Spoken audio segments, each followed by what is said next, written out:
Cette série est une présentation de Québéquad, la Fédération québécoise des clubs quad, et CF Moto.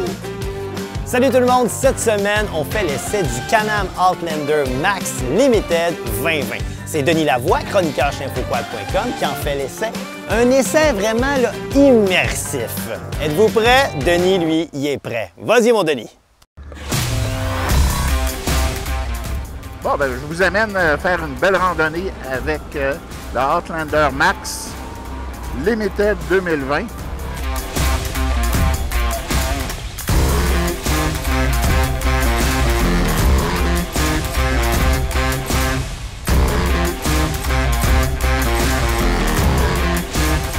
Première des choses, c'est le moteur. On a un très très beau son de moteur, c'est vraiment enivrant. C'est un moteur qu'on devine tout de suite qu'il y a de la puissance, qui répond très très rapidement. Ce qui est intéressant aussi avec ce moteur-là, c'est qu'on a le système ITC. Fait que, le système ITC, c'est un système qui permet de contrôler le comportement du moteur. Donc, on a 3 niveaux. On a un niveau travail, si on veut, un niveau qui est plus bas. Donc, le moteur va répondre de façon moins prompte.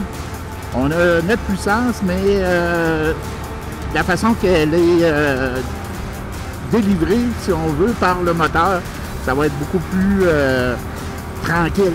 Ensuite, on a le mode régulier. C'est le mode qu'on va probablement en sentier utiliser le plus. Parce que le mode sport, c'est réellement... c'est méchant. C'est réellement vigoureux. Là, en ce moment, je suis sur le mode sport. Fait que écoutez bien. Fait que quand le sentier est beau, ça va très bien. Mais lorsque le sentier est un petit peu plus chaotique, étant donné que on a notre pouce qui va bouger, notre main qui va bouger à cause des... Là, le moteur va... Ça va être moins constant, si on veut. Par contre, on finit par s'habituer. Mais c'est ça, si on a un passager, étant donné qu'on a un max, le passager, lui, il ne sait pas quand est-ce qu'on pèse sur le gaz. Fait que sur le mode normal, si on veut, mode régulier, on va avoir une belle réponse. Puis notre passager, ça va être plus confortable pour lui. Il n'aura pas l'impression de se faire garocher d'en avant en arrière selon la façon qu'on pèse sur l'accélérateur. Fait qu'on a le frein moteur. Le frein moteur travaille très très bien. On voit, là, je le lâche, puis ça... Non, le véhicule ne continue pas par lui-même.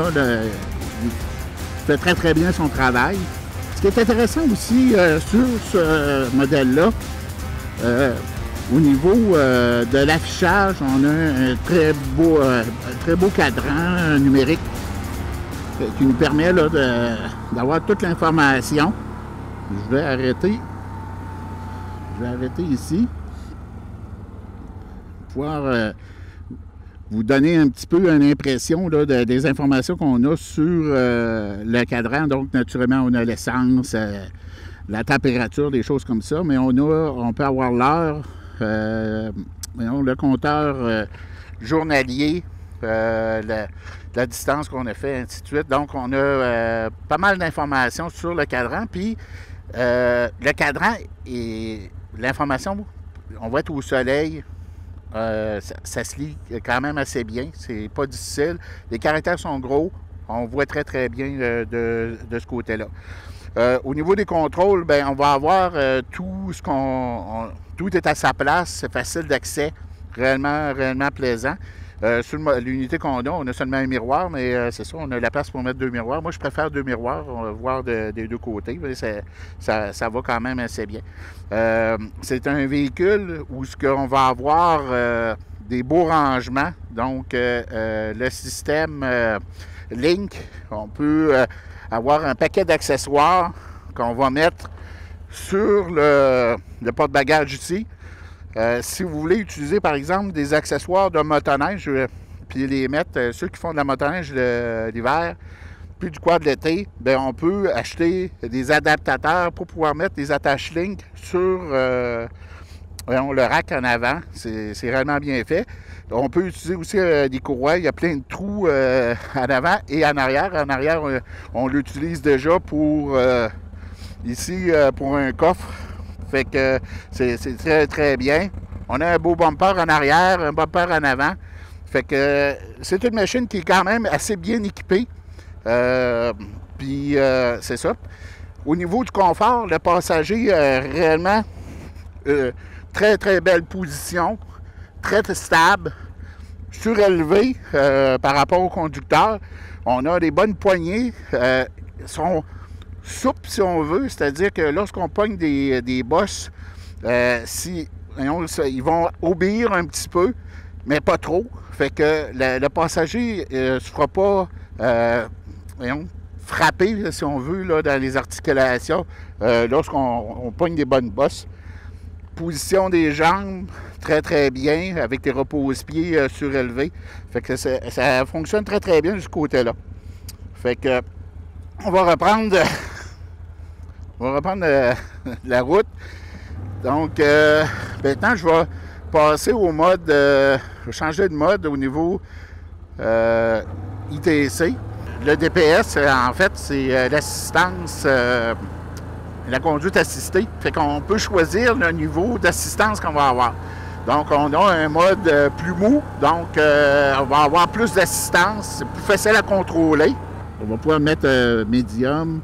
Là, je vais utiliser le frein moteur ici, là, fait que je touche pas au frein pantoute. On est dans une côte encore. Fait, comme vous pouvez voir, là, c'est très, très, très... Le frein moteur est très, très efficace. Ça va très, très bien de ce côté-là. Bon, je vais revenir à mon DPS. Donc, on a 3 niveaux selon la préférence, le type de terrain, le type de conduite, le pilote. Là, à ce moment-là, on peut choisir le mode qui est plus adapté à nos préférences ou encore au type de terrain. Toujours au niveau des équipements, on a un GPS. C'est un Garmin Montana, mais une version particulière là, pour venir se placer dans le socle. Si jamais vous utilisez le GPS, je vous conseille d'acheter un fond de carte.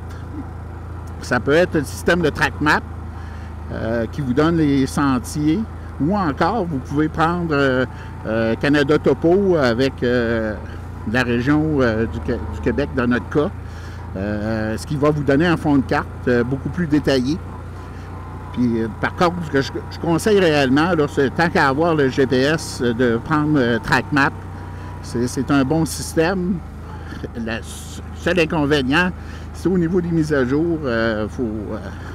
Après quelques années, ben, quand les sentiers changent de place, il faut changer de version. Mais mis à part ça, vous pouvez garder le TrackMap pendant quelques années sans aucun problème. On a aussi une winch, donc un treuil. Commande directement au guidon. C'est très, très bien intégré. Je vais ralentir ici. Là. Je veux pas... Habituellement, on passe rapidement des trous d'eau, mais là, étant donné qu'on est en tournage, on ne veut pas trop salir la machine parce qu'on a encore des shots à prendre, des séquences vidéo. Fait que je me réserve... je me garde un petit gêne, comme on dit. Au niveau suspension, c'est la grosse différence, je dirais, là, avec l'année dernière. Sur ce modèle-là, on avait fait un review l'année dernière. Il y avait une suspension à air ajustable directement au guidon. Les amortisseurs ont été changés. Maintenant, c'est des Fox QS3. Donc, 3 positions, facile à changer. Ça prend quelques secondes. On change les ajustements d'amortisseurs aux 4 roues. C'est des amortisseurs que j'adore. C'est parmi mes préférés. Là, j'arrive dans un bout de chemin forestier. On va pouvoir ouvrir la machine un petit peu. Je vais basculer en mode sport. Parce que là, je peux m'amuser. Puis c'est une machine très, très... on peut s'amuser réellement avec. C'est super, super amusant. Je vous amène avec moi, là, un petit peu plus rapidement. On a un bon contrôle. La direction assistée fait un bon travail. La machine est très, très prédictible. C'est réellement plaisant. Puis, en ayant un modèle Max, la version Max. La distance entre les roues est plus longue, donc on a un meilleur empattement avant-arrière. Ça donne réellement une stabilité au véhicule incroyable. C'est réellement plaisant à conduire.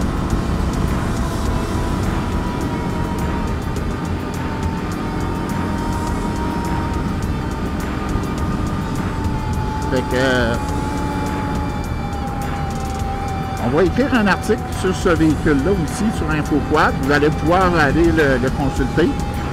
Puis j'en profite aussi pour remercier Mini Mécanique à Rimouski, le concessionnaire BRP à Rimouski, qui a rendu possible cet essai.